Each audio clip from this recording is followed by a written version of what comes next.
Hello future officers, welcome to marked officer YouTube channel and this is Arun. இன்னைக்கு நம்ம வந்து class 13ல இருக்கோம். சரியா? ஸோ அடுத்த வீடியோ கிளாஸ் 12 முடிச்சுட்டு உடனே கிளாஸ் 13 உடனே அடுத்தடுத்து அப்லோட் பண்ணி இந்த இந்த இந்த கோர்ஸை வந்து சீக்கிரம் முடிச்சிடலாம், இந்த பிளேலிஸ்ட் கம்ப்ளீட் பண்ணி விட்டுலாம் அப்படின்ற மாதிரி நான் வீடியோஸ் வந்து வேகமாக ரெக்கார்ட் பண்ணிட்டு இருந்தேன். ஸோ இந்த வீக்குள்ளே கண்டிப்பாக எல்லா வீடியோஸும் நான் அப்லோட் பண்ணிடுவேன். சரியா? ஏன்னா அடுத்தது பசில் போயாகணும். ஸோ என்னோட டார்கெட்னு ஒன்று இருக்குல்ல, ஸோ அதை நான் முடிச்சாகணும். அதுக்காக நான் வீடியோஸ் வந்து சீக்கிரமாக டக்குன்னு அப்லோட் பண்ண போகிறேன். நீங்களும் இந்த வீடியோஸ் இன்னும் ப்ரீவியஸ் கிளாஸஸ் பார்க்கல, கிளாஸ் 2 வரைக்கும் நீங்கள் பார்க்காம இருக்கீங்க அப்படின்னா டிஸ்கிரிப்ஷனில் நான் வீடியோட லிங்க்லாம் கொடுத்துருக்கேன். அதை தாண்டி நீங்கள் இப்போ பார்க்குற பிளேலிஸ்ட்லேயே எல்லா வீடியோஸுமே இருக்கும். சரியா? ஸோ டிஸ்கிரிப்ஷன்லேயும் இருக்குது. நீங்கள் பார்க்குற பிளேலிஸ்ட் யூடியூப்லேயே சைடில் வந்திருக்கும். கரெக்டாக? ஸோ ரைட் ஹேண்ட் சைடு வந்திருக்கும் பிளேலிஸ்ட் எல்லாமே. ஸோ அதில் பார்த்தீங்கனாலுமே கிளாஸ் 12 வரைக்கும் அப்லோட் ஆயிருக்கும். எப்படி வந்து எக்ஸாம் பாயிண்ட் ஆஃப் வியூல எப்படி கொஷின்ஸ் வரும் அப்படின்றதுக்காக இந்த பிளேலிஸ்ட். ஓகேவா? ஸோ இந்த பிளேலிஸ்ட் நான் கிரியேட் பண்ணி முடிக்க போகிறேன்.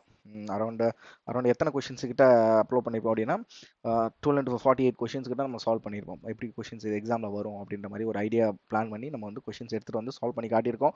எல்லாருக்குமே ரொம்ப ரொம்ப ரொம்ப யூஸ்ஃபுல்லாக இருக்கும். பிகினராக இருந்தாலும் சரி, 1 இயர் படிக்கிறவங்க இருந்தாலும் சரி, 2 இயர்ஸ் படிக்கிறவங்க இருந்தாலும் சரி, ஒரு ஸ்பீட் கொண்டு வரதுக்கும் நெக்ஸ்ட் கொஷின்ஸ் வந்து எப்படி எக்ஸாமில் வரும் அப்படின்னு நீங்கள் தெரிஞ்சுக்கிறதுக்கும் இது ரொம்ப ரொம்ப யூஸ்ஃபுல்லாகவே இருக்கும் இந்த பிளேலிஸ்ட். ஓகேவா? ஸோ இந்த வீடியோ நீங்கள் இன்னும் நம்மளோட யூடியூப் சேனலை சப்ஸ்கிரைப் பண்ணால் பார்த்துட்டு இருக்கீங்க அப்படின்னா மறக்காமல் சப்ஸ்கிரைப் பண்ணிடுங்க.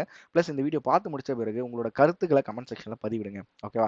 நெக்ஸ்ட் உங்களோட ஃப்ரெண்ட்ஸுக்கும் இந்த வீடியோவை ஷேர் பண்ணுங்க. ஸோ அவங்களும் பார்க்கட்டும் என்ன மாதிரி கொஷின்ஸ்லாம் எக்ஸாமில் வரும் அப்படின்னு அவங்களும் தெரிஞ்சுக்கிட்டோம். அவங்களுக்கும் யூஸ்ஃபுல்லாக இருக்கும். ஸோ உங்களுக்கும் இந்த வீடியோ கண்டிப்பாக யூஸ்ஃபுல்லாக இருக்கும். இந்த செஷனில் நம்ம என்ன பார்க்க போகிறோம்? சரியா? So coming to this section, what we are going to solve is so 10%. ஓகேவா? So 10% facing inside and 10% facing outside. ஸோ ரெண்டு விதமான கொஷின்ஸ் பார்க்க போகிறோம். சரியா? எக்ஸாமில் சரி சார், அப்போ வந்து ஏன் இன்சைட் அண்ட் அவுட் சைட் வராதா? நான் வந்து அந்த மாதிரி கொஷின்ஸை வந்து மெயின்ஸ் லெவலில் கொண்டு வந்துடலாம் அப்படின்னு. ஏன்னா 10% போயாச்சு, இன்சைட் அண்ட் அவுட் சைடு யார் யார் எந்தெந்த சைடுன்னு நம்மளுக்கு தெரியாது. சரியா? ஸோ அதை வந்து நான் வந்து எந்த மாதிரி லெவலில் வச்சிருக்கேன் அப்படின்னா RRB clerk mains easy level கொஷின்ஸில் வச்சிருக்கேன். சரியா? ஸோ அந்த மாதிரி நம்ம மெயின்ஸ் லெவல் போகும்போது நம்ம அந்த மாதிரி கொஷின் சால்வ் பண்ணலாம். இப்போதைக்கு என்னோட டார்கெட் ஃபுல்லாகவே ப்ரிலிம்ஸ் லெவலில் நான் கவர் பண்ணணும். ஸோ அதுக்குரிய நோக்கத்தோட தான் நான் எல்லா பிளேலிஸ்ட்டுமே கிரியேட் பண்ணிட்டு இருக்கேன். ஸோ கண்டிப்பாக சீக்கிரம் முடிச்சிரும். இந்த இந்த வீடியோவில் நம்ம இந்த 2 விஷயங்கள் மட்டும் தான் பார்க்க போகிறோம். நம்ம செஷன் ஸ்டார்ட் பண்ணிடலாம். நான் வீடியோ உங்களோட இந்த வீடியோ வந்து உங்களோட ஸ்க்ரீனில் கொஷின் ஷோ ஆனோடனே என்ன பண்ணுங்க அப்படின்னா பாஸ் பண்ணிவிட்டு நீங்கள் சால்வ் பண்ணுங்கள். ஒரு பென் அண்ட் பேப்பர் எடுத்து நீங்கள் சால்வ் பண்ணுங்கள். சால்வ் பண்ண முடியாட்டியும் பரவாயில்ல, கண்டிப்பாக நான் சால்வ் பண்ணி காட்டுறேன். எப்படி நான் அப்ரோச் பண்ணுறேன் அப்படின்னு பாருங்கள். உங்களுக்கு ரொம்ப ரொம்ப யூஸ்ஃபுல்லாகவே இருக்கும் இந்த செஷன். ஸோ ஸ்டார்ட் பண்ணலாம். இன்னைய நாளோட மொதல் கொஷின் என்ன அப்படின்னா இதுதான். ஸோ பாஸ் பண்ணுங்கள். பாஸ் பண்ணிவிட்டு சால்வ் பண்ணுங்கள். ஓகேவா? என்ன சொல்கிறாங்க? ஸோ எல்லாரும் கண்டிப்பாக சால்வ் பண்ணியிருப்பீங்க அப்படின்னு நான் நம்புகிறேன். ஸோ என்ன சொல்கிறாங்கன்னு பாருங்களேன். ஸோ 10% பற்றி பேசுகிறாங்க. ஸோ 10% யார் யார்? A, B, C, D, E, F, G, H and I, J. சரி சார், நீங்கள் எழுதுகிற மாதிரி எக்ஸாம் எழுதணுமா? தேவையே கிடையாது. ஸோ அன்வான்ட் திங் இது. ஓகே? ஸோ நான் வீடியோ போடுறதால உங்களுக்கு இதை நான் வந்து எழுதி காட்டுறேன். பட் இது வந்து எக்ஸாமில் உங்களுக்கு தேவையில்லாத ஒரு விஷயம். ஸோ என்ன சொல்கிறாங்க? ரெக்டாங்கிள் டேபிளில் உட்காந்துட்டு இருக்காங்க. கரெக்டாக? ஸோ ரெக்டாங்குலர் டேபிளில் உட்காந்துட்டு இருக்கான்னு சொல்கிறாங்க. வேறு 3% each chit at the longer side. So நான் போன கிளாஸில் சொல்லியிருப்பேன், கிளாஸ் 12ல் சொல்லியிருப்பேன். நான் என்ன சொல்லியிருப்பேன் அப்படின்னா ப்ரீ ஸ்டோரியில் படிக்கிறது ரொம்ப ரொம்ப முக்கியம். அதுவும் இந்த முக்கியமாக இந்த ரெக்டாங்குலர், ஸ்கொயர், ட்ரையாங்குலரில் ப்ரீ ஸ்டோரியை படிக்கிறது ரொம்ப ரொம்ப ரொம்ப முக்கியமான ஒரு விஷயம். கவனிங்களேன். வேர் 3% sit each side at the longer side and 2% sit at the shorter side of the table அப்படின்றாங்க. ஓகேவா? ஸோ அப்போ இதுக்கு டயக்ராம் எப்படி வரும்னு பாருங்களேன். ஸோ டயக்ராம் இதுக்கு இந்த மாதிரி தான் வரும். 1 2 3 1 2 3. ஸோ 2% வந்து இங்கே உட்காந்துட்டு இருக்காங்க. ஓகேவா? 2% இங்கே உட்காந்துட்டு இருக்காங்க. நெக்ஸ்ட் அவ்வளோதான். 10% நம்ம ஃபிக்ஸ் ஆகிடுச்சு. ஸோ கார்னரில் யாருமே இல்லை. நம்மளோட மைண்டு ப்ரீ டிஃபைனாக என்ன பண்ணோம் அப்படின்னா, ஸோ கார்னரில் எடுத்தோடனே நம்ம பசங்க என்ன பண்ணுவாங்க? கார்னரில் ஆளுங்களை போட்டு விட்ருவாங்க. தப்பு. சரியா? கார்னரில் போடவே கூடாது. நம்மளுக்கு இந்த இடத்துல என்ன சொல்கிறாங்க? ஸோ லாங்கர் சைடில் 3 பேரும், ஷார்ட்டர் சைடில் 2 பேரும் உட்காந்துட்டு இருக்காங்க அப்படின்னு தான் சொல்கிறாங்க. So all are facing the inside. Okay? எல்லாருமே ஃபேஸிங் இன்சைடு அப்படின்ற ஒரு விஷயமும் நம்மளுக்கு சொல்லிட்டாங்க. ஓகேவா? எல்லாருமே ஃபேஸிங் இன்சைடு அப்படின்ற ஒரு விஷயமும் நம்மளுக்கு தெரிஞ்சு போச்சு. ஓகேப்பா? அவ்வளோதான். முடிஞ்சிருச்சா? ஓகே. ஓகே. இப்போ பாருங்க. இப்போதான் நம்ம கொஸ்டின் ஸ்டார்ட் பண்ண போறோம். ஸோ நம்ம வந்து சீட்டிங் அரேஞ்ச்மென்ட் பார்த்தாச்சு. எப்படி அரேஞ்ச் பண்ண வரப்போகுது, யார் யார் எங்கே உட்காந்துட்டு இருக்காங்க அப்படின்ற ஒரு விஷயத்தையும் நம்ம பார்த்தாச்சு. இப்போ பாருங்க, நம்ம வந்து கொஸ்டின் சால்வ் பண்ண போறோம். எங்கேருந்து ஸ்டார்ட் பண்ண போறோம் அப்படின்ற கண்டுபிடிக்கிறது ஒரு கலை தான். ஓகேவா? ஸோ சீட்டிங் ஆகட்டும், பசில் ஆகட்டும், நம்ம வந்து அந்த கொஸ்டினை எங்கேருந்து அப்ரோச் பண்ண போறோம் அப்படின்னு நம்ம கண்டுபிடிக்கிறதே ஒரு டேலண்ட் தான் நான் சொல்லுவேன் கண்டிப்பா. சரியா? இதை நான் என்ன பண்ண போறேன் அப்படின்னா, sits one of the longer side of the table, one of the longer side of the rectangle அப்படின்ட்டாங்க. ஸோ லாங்கர் சைடில் உட்காந்துட்டு இருக்காங்கன்னு ஒரு விஷயம் எனக்கு தெரிஞ்சு போச்சு. சரியா? ஒன்று இந்த 3 இடத்துல தான், அதாவது இந்த 3 இடத்துல தான் ஏதோ ஒரு இடத்துல இருக்க போறாரு.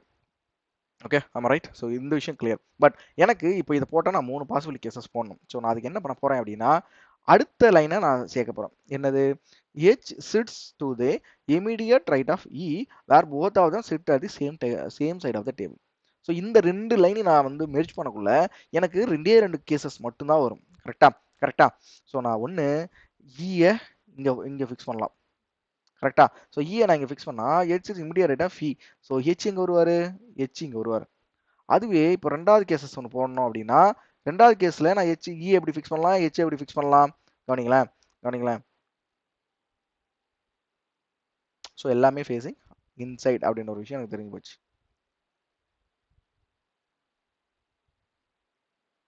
ஓகேவா? முடிஞ்சிருச்சா? இப்போ நான் ஈயை இங்கே ஃபிக்ஸ் பண்ணலாம், ஹெச்சை இங்கே ஃபிக்ஸ் பண்ணலாம். இதை தாண்டி எனக்கு மூணாவது கேசஸ் தேவையே கிடையாது. நான் ஈயை இந்த இடத்துல போடணும் அப்படின்ற ஒரு அவசியமே கிடையாது. நான் போட்டேன் அப்படின்னா ஹெச் இங்கே வருவாரா, ஹெச் இந்த இடத்துல வருவார். So which is completely wrong when compared with the given statement. கரெக்டா? ஸோ given statement கூட நம்ம கம்பேர் பண்ணும்போது இது கம்ப்ளீட்டாக நம்மளுக்கு ராங் ஆகுது. ஓகேவா? ஸோ நம்மளுக்கு 2 கேசஸ் மட்டும் தான். அடுத்த லைன் நம்ம போயிடலாம். D sits opposite to H. ரொம்ப ரொம்ப ஈஸி. ஸ்ட்ரெயிட்டாக நம்ம டியை ஃபிக்ஸ் பண்ணலாம். ஸோ டிஏயும் இங்கேயும் நான் ஃபிக்ஸ் பண்ணிட்டேன். இந்த லைனையும் நான் ஃபிக்ஸ் பண்ணி முடிச்சிட்டேன்.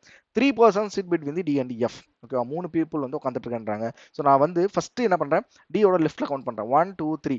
ஸோ எஃப் இங்கே ஒரு இடத்துல எஃப் நான் ஃபிக்ஸ் பண்ணலாம். சரியா? அதுவே டியோட ரைட்டில் கவுண்ட் பண்ணும்போது 1 2 3 அந்த இடத்துல ஆல்ரெடி இ ஃபிக்ஸ் ஆயிருக்காரு. ஸோ எனக்கு எஃப் ஃபிக்ஸ் பண்ண முடியாது. அதே மாதிரி தான் இந்த கேஸில் 1 2 3. ஓகேவா? எத்தனை பர்சன்ட்? 3% D and F. 1 2 3 இந்த இடத்துல ஆல்ரெடி இ ஃபிக்ஸ் ஆயிருக்காரு. ஸோ எஃப் ஃபிக்ஸ் பண்ண முடியாது. ஸோ அதனால என்ன பண்ணுறேன், 1 2 3 எஃப் வந்து நான் இங்கே ஃபிக்ஸ் பண்ணிடுறேன். சரியா? எஃப் வந்து நான் இங்கே ஃபிக்ஸ் பண்ணிடுறேன். கிளியரா? கிளியரா? இந்த லைன் நான் ஃபிக்ஸ் பண்ணிட்டேன். சூப்பர். எல்லாமே நம்ம வந்து ஃபிக்ஸ் பண்ணியாச்சு. என்னது அடுத்த லைன்? என்னது? I sits second to the right of F. So I என்பவர் second to the right of F அப்படின்ட்டாங்க. இப்போ இந்த கேஸில் என்னால் ஐயை ஃபிக்ஸ் பண்ணவே முடியாது. கரெக்டா? இந்த கேஸ்ல மட்டும்தான் என்னால் ஐ ஃபிக்ஸ் பண்ண முடியும். ஸோ இந்த கேஸ், இந்த ஸ்டேட்மெண்ட்டுக்கு இந்த கேஸ் கம்ப்ளீட்டா ராங் ஆகிறது. ஓகேவா? அடுத்த லைன் பாருங்க. The one who sit opposite I sits immediate left of C. So ஐயோட ஆப்போசிட்ல உட்காந்துட்டு இருக்காரு, சியோட இமீடியட் லெஃப்ட்ன்ட்டாங்க. ஸோ சி கண்டிப்பா இங்க மட்டும் தான் ஃபிக்ஸ் ஆவாரு. வேற கேஸே கிடையாது. வேற பாசிபிள் கேஸே கிடையாது. ஓகேவா? So G and A sit on the same side of the table. So ஜியும் ஏவும் சேம் சைட் ஆஃப் த டேபிள்னு சொல்லிட்டாங்க. இன்னொரு விஷயம் என்ன சொல்றாங்க, J sits immediate right of G அப்படின்றாங்க. ஸோ ஜி இங்க வருவாரு, ஏ இங்க வருவாரு, ஜே இங்க வருவாரு, மீதி யாருன்னு ஃபிக்ஸ் ஆகாம இருக்காங்க. ஸோ ஏ ஃபிக்ஸ் ஆயிட்டாரு. ஸோ பி தான் ஃபிக்ஸ் ஆகாம இருக்காரா? கரெக்டா? ஸோ பி வந்து இங்க ஃபிக்ஸ் ஆவாரு. என்னோட ஃபைனல் அரேஞ்ச்மெண்ட் இதுதான். ஸோ எல்லாருக்கும் இந்த ஆன்சர் வந்துருக்கு நம்புறேன். ஸோ இந்த மாதிரி கொஸ்டின்ஸ் வந்து நம்மளுக்கு ஆர்ஆர்பி பிஓலையும் கேட்க வாய்ப்புகள் இருக்கு. பிகாஸ் நம்மளுக்கு டைரக்ட் ஸ்டேட்மெண்டா இருக்குல்ல. ஸோ அடுத்து வந்துட்டே இருக்கும். இந்த மாதிரி கொஸ்டின்ஸ் தான் most of the bank exam ப்ரிலிம்ஸ்லாம் நம்மளுக்கு கேட்கறதுக்கு வாய்ப்புகள் அதிகம். ஸோ அடுத்த லைனை நம்ம கோர்வையாக கோத்துக்கிட்டே வந்தோம் அப்படின்னா நம்மளால ஸ்டேட்மெண்ட்டை சேர்க்க முடியும். ஓகேவா? இந்த மாதிரி கொஸ்டின்ஸ் தான் நம்ம எல்லா எக்ஸாம்லையும் எதிர்பார்க்கலாம். ஸோ 80% ஆஃப் பேங்க் எக்ஸாம் ப்ரிலிம்ஸ்ல நம்ம இந்த மாதிரி கொஸ்டின்ஸ் தான் எதிர்பார்க்க முடியும். நான் எப்படி சொல்றேன் அப்படின்னா, ஸோ ஏ டிஏ பத்தி பேசுறாங்க அப்படின்னா டிஏ பொறுத்து அடுத்த ஸ்டேட்மெண்ட் இருக்கும்.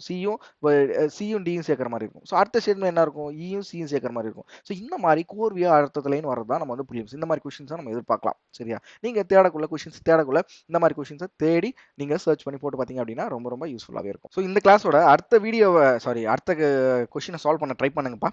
ஸோ வீடியோவை பாஸ் பண்ணிட்டு சால்வ் பண்ண ட்ரை பண்ணுங்க. ஸோ எல்லாரும் கண்டிப்பாக சால்வ் பண்ணியிருப்பீங்க அப்படின்னு நான் நம்புறேன். இந்த கொஸ்டின் வந்து ஒரு எப்படி சொல்றது, ஒரு ஒரு ஒரு ஆர்ஆர்பி பிஓவோட மாடரேட் லெவல் கொஸ்டின் தான். சரியா? நம்ம வந்து கொஸ்டினை கண்டுபிடிக்கிறதுக்குள்ள ஸ்டேட்மெண்ட் நம்ம எப்படி ஃபிக்ஸ் பண்ணணும் அப்படின்னு தெரிஞ்சுக்கிறதுக்குள்ளே கொஞ்சம் லைட்டாக டைம் ஆகிடும். பட் ப்ராக்டிஸ் இருந்தால் கரெக்டாக திங்க் பண்ணீங்க அப்படின்னா உங்களால் சால்வ் பண்ணவே முடியும், ஈஸியாக சால்வ் பண்ண முடியும். ஸோ ப்ரீ ஸ்டோரி பார்த்துருவோமா? So 10% A to J were seated in the rectangular table. So யார் பார்த்துருமா? ஸோ A B C D E F G H I and J. ஓகேவா? ஸோ 10% உட்காந்துட்டு இருக்காங்க. எல்லாருமே ஃபேஸிங் அவுட் சைடு ஒரு விஷயம் தெரிஞ்சு போச்சு. 4 people were seated at the corner அப்படின்னு ஒரு விஷயம் நம்மளுக்கு தெரியுது. ஓகே, ஃபிக்ஸ் பண்ணிக்கிறேன். 4 people வந்து கார்னர்ல இருக்காங்க. ஓகே, அந்த விஷயம் எனக்கு தெரிஞ்சிருச்சு. நெக்ஸ்ட் என்ன சொல்ல வராங்க, next 2% was sit on the each longer side of the table. So 2% வந்து each longer side and 2% was sit on the each longer side. Next வந்து என்ன சொல்றாங்க, 1% sitting on the each shorter side of the table. சரியா? 1% வந்து each shorter side of the table. So எல்லாருமே facing out side தான். அவ்வளோதான். ஓகேவா? So இதை நம்ம வந்து ஃபிக்ஸ் பண்ணியாச்சு. ஸோ போன கொஸ்டின் நீங்கள் கவனிச்சிங்க அப்படின்னா ஒரு மாதிரி இருக்கும், இந்த கொஸ்டின் ஒரு மாதிரியா இருக்கும்.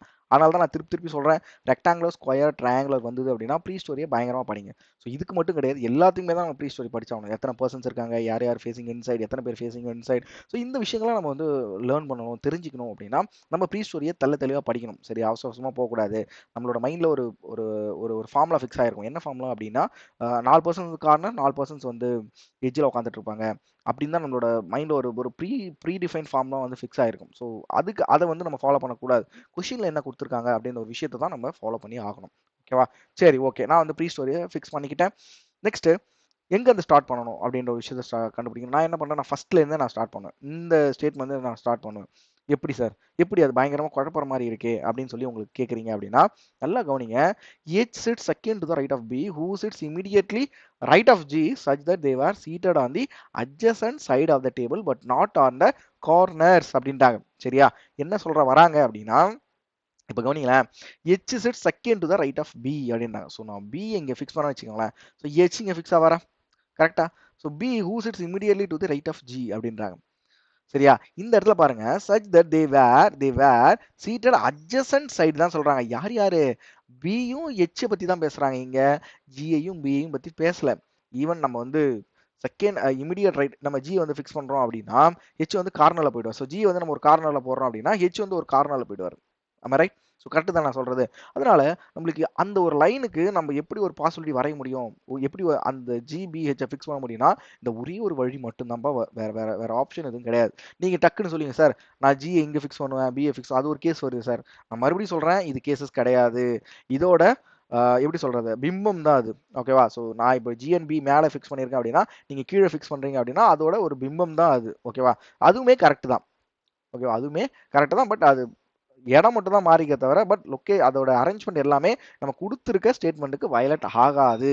ஸோ நம்மளோட ஒரே எய்ம் என்ன, கொடுத்துருக்க ஸ்டேட்மெண்ட்டுக்கு வயலட் ஆகாமல் ஒரு டயக்ராம் வரையணும். ஸோ அதுதான் நம்மளோட ஸ்டேட்மெண்ட். ஸோ பஸ்ஸிலாக இருக்கட்டும், சீட்டிங்காக இருக்கும், ஸோ எல்லாத்துலேயுமே கரெக்டில். சரி, ஓகே. இப்போ நான் ஃபஸ்ட்டு இல்லைன்னா ஃபிக்ஸ் பண்ணிட்டேன். நெக்ஸ்ட் என்ன சொல்கிறாங்க, C is not an immediate neighbour of A and F. Okay, நான் இப்போ சிஏ ஃபிக்ஸ் பண்ணல, ஏ அண்ட் எஃப்ஐயும் ஃபிக்ஸ் பண்ணல, இவன் அப்படியே இருக்கட்டும். Okay, only 2% was seated between the I and J when counted from the right of I அப்படின்றாங்க. இந்த ஒரு லைனுக்கு நான் என்ன மாதிரி கேசஸ் போடலாம் அப்படின்னா, நல்லா கவனிங்க. நான் இப்போ இதுக்கு 2 கேஸ் போட்டு காட்டுறேன், இன்னொரு கேஸ் போட்டு காட்டுறேன். சரியா? எப்படிலாம் டயக்ராம் வரும் அப்படின்றதுக்காக நான் போட்டு காட்டுறேன். So G B H. ஓகேவா? ஃபர்ஸ்ட் கேஸ்ல என்ன பண்றேன், ஐ இங்கே போடுறேன். ஸோ நான் ஐ இங்கே போட்டேன் அப்படின்னா counter from the right of I அப்படின்னா only 2% sit between the I and J அப்படின்னா ஸோ ஜேன்றவர் இங்கே மட்டும் தான் இதில் ஃபிக்ஸ் ஆவார். கரெக்டா? இதில் என்ன பண்றேன், ஸோ ஐ இங்கே போடுறேன் அப்படின்னா ஜேன்றவர் இங்கே மட்டும் தான் ஃபிக்ஸ் ஆவார். கரெக்டா? கரெக்டா? சரி சார், அப்போ இந்த 2 கேஸ் மட்டும் தான் வருமான்னு கேட்டால் கிடையாது. நான் வந்து ஐ இங்கே ஃபிக்ஸ் பண்ணலாம். ஸோ இன்னொரு கேஸுமே இருக்கு, கவனிங்களா, இன்னொரு கேஸுமே இதுக்கு இருக்கு. என்ன சார் ஒரே கேஸா போட்டுட்டு இருக்கீங்க அப்படின்றீங்களா? இல்லப்பா, இது வந்து உங்களுக்கு புரியணும். சரியா? உங்களுக்கு புரியறதுக்கு தான் இந்த செஷனே நான் வந்து கொண்டு வந்திருக்கேன். எப்படிலாம் கொஷின்ஸ் வரும், எப்படி ஒரு பிகினர் வந்து ஒரு பசில், ஒரு சீட்டிங் கொஷின்ஸை சால்வ் பண்ணணும் அப்படின்றதுக்காக மட்டும்தான் இந்த பிளேலிஸ்ட்டை நான் கிரியேட் பண்ணி இந்த மாதிரி கொஷின்ஸை எடுத்து வந்து சால்வ் பண்ணுறேன். நல்லா பாருங்களேன். So G and B H வந்து இங்கே ஃபிக்ஸ் பண்ணுறேன் அப்படின்னா நான் ஐ இங்கே ஃபிக்ஸ் பண்ணுறேன். ஸோ 2% ஒன் கவுண்டர் வந்து ரைட் ஆஃப் தி ஐ அப்படின்னா ஸோ நான் ஜியை இங்கே ஃபிக்ஸ் பண்ணலாம். யாரோ ஒரு ஆள் தான் ஹெச்சோட பக்கத்துலன்றாங்க. கரெக்ட் இல்லை? நான் சொல்கிற விஷயம் கரெக்ட் இல்லை? ஸோ நான் இதுக்கு இந்த மாதிரி டயக்ராமும் வரையலாம். ஸோ உங்களோட தாட் ப்ராசஸ், உங்களோட திங்கிங் எப்படி இருக்குன்னு பாருங்கள். எந்த அளவுக்கு நீங்கள் திங்க் பண்ணணும். ப்ரிலிம்ஸ் ஒரு எக்ஸாம் எழுதுறீங்க அப்படின்னா எப்படி அடுத்தடுத்த லைனை எப்படி கோர்வையாக கோக்கிறது அப்படின்ற ஒரு விஷயம், தாட் ப்ராசஸ் உங்கள் மைண்டுக்குள்ளே உதிச்சுக்கிட்டே இருக்கும். அப்போ தான் அந்த ஸ்பீடு வரும். சரி, எப்போ ஸ்பீடு வரும்? ஸோ நிறைய மாணவர்கள் என்கிட்ட கேட்ட கொஷின் அதான், சார் எப்படி சார் ஸ்பீடை இன்க்ரீஸ் பண்ணுறது? உங்களோட தாட் ப்ராசஸ் இன்க்ரீஸ் பண்ணணும். ஸோ நீங்கள் அடுத்தடுத்த விஷயங்களை எப்படி எடுத்துகிட்டு போகலாம், ஓகேவா, எப்படி நம்ம படிக்கலாம், இல்லை ஒரு விஷயம் பண்ணுறீங்களா அந்த விஷயத்தை நம்ம எப்படி எடுத்துகிட்டு போகலாம், எப்படி இன்னும் சூப்பராக எடுத்துகிட்டு போகலாம் அப்படின்னு நீங்கள் திங்க் பண்ண தான் கண்டிப்பாக வரும். சரியா? ஸோ இந்த திங்கிங் அப்படின்றது நானும் இந்த விஷயங்களை வந்து ஒருத்தர்கிட்ட தான் கற்றுக்கிட்டேன். ஸோ எப்படி நம்ம வந்து விஷயங்களை வந்து திங்க் பண்ணலாம் அப்படின்ற விஷயத்த நான் கற்றுக்கிட்டது ஒரு ஆள் இருக்கார். ஸோ அவர்கிட்ட வந்து கற்றுக்கிட்டு தான் நீங்களும் அந்த ஒரு திங்கிங்கை இங்கே எடுத்துகிட்டு வாங்க. பஸ்ஸில் ஆகட்டும், சீட்டிங்காக இருக்கட்டும். ஸோ எப்படி நான் வந்து திங்கிங்னா அவுட் ஆஃப் த பாக்ஸ் சொல்லலை. இங்கே கொடுத்துருக்க ஸ்டேட்மெண்ட் வச்சு நான் எப்படி பாசிபிலிட்டி கம்மியாக கொஷினை சால்வ் பண்ண முடியும் அப்படின்ற ஒரு விஷயத்த திங்க் பண்ணுங்க. ஓகேவா? கிளியரா? சரி, okay. Only 2% was sit between the I and J. Only 2% was sit between the I and J. இந்த ஸ்டேட்மெண்ட் நான் ஃபிக்ஸ் பண்ணிட்டேன். ஐதராவது ஓகே, இந்த ஸ்டேட்மெண்ட் கம்ப்ளீட்டாக ஃபிக்ஸ் ஆகி போச்சு. D sits second to the right of J அப்படின்றாங்க. ஸோ நம்மளால இந்த லைனை ஃபிக்ஸ் பண்ண முடியும். D sits second to the right of J அப்படின்னா ஸோ D இந்த கேஸில் இங்கே வருவார். செகண்ட் டு த ரைட் அப்படின்னா டி இங்கே வருவார். அதே மாதிரி டி இங்க வருவாரு. ஸோ நான் டியையும் ஃபிக்ஸ் பண்ணிட்டேன். இது ஒரு direct statement. As many people sit between the D and G is same as the number of person I and D when counted from the farmer's direction. farmer direction வச்சு பாப்போமா. So டியோட third ரைட்ல G இருக்காரு இந்த first கேஸ்ல.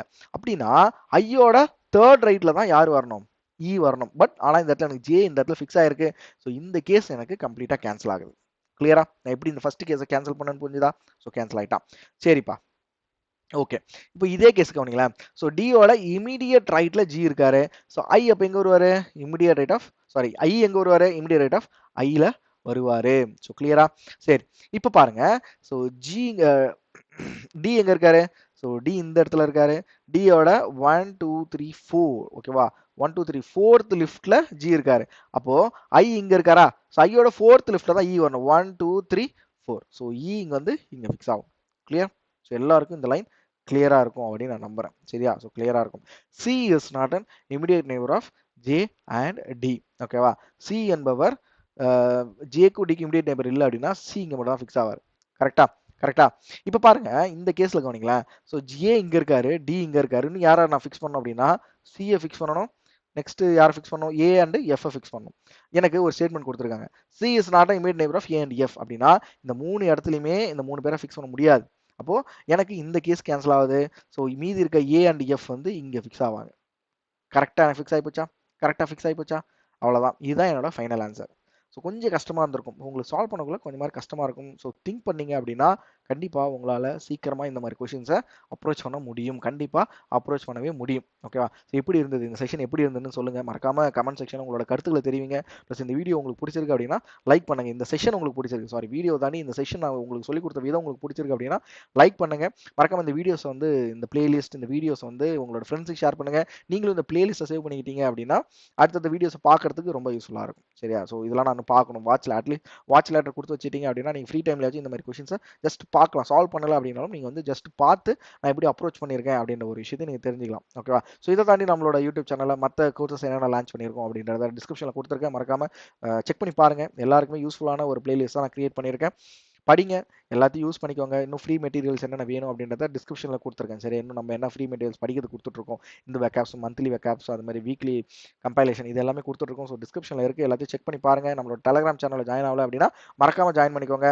So next class இதுதான், class 14 square seating பார்க்க போகிறோம். அடுத்த கிளாஸ் வந்து நம்ம ஸ்கொயர் சீட்டிங் தான் பார்க்க போகிறோம். சரியா? அந்த கிளாஸையும் பார்த்துருங்க. ஸோ இந்த பிளேலிஸ்ட்டில் இன்னும் ஒரு 3 வீடியோ தான் இருக்குது. சரியா? கிளாஸ் 14, கிளாஸ் 15 அண்ட் கிளாஸ் 16 இந்த 3 வீடியோஸ் தான் இருக்குது. கண்டிப்பாக அதையும் நான் சீக்கிரமாக அப்லோட் பண்ணிடுவேன். சரியா? எல்லாத்தையும் கம்ப்ளீட்டாக பார்த்துட்டீங்க அப்படின்னா உங்களுக்கு ஒரு ஃபுல் ஃப்ளெஜ்டான ஒரு நாலேஜ் ஒன்று கிடைச்சிடும். ஓகே, கொஷின்ஸ் இப்படிலாம் இருக்கும் அப்படின்ற ஒரு நாலேஜ் உங்களுக்கு கிடைக்கும். நீங்களும் வந்து கொஷின்ஸ் இந்த மாதிரி சர்ச் பண்ணி நெட்டில் சர்ச் பண்ணி போட்டு பார்க்கலாம். ஓகேவா? ஸோ நான் வந்து கிளாஸ் 14 உங்களை வந்து பார்க்குறேன். So thank you all. பபாய்.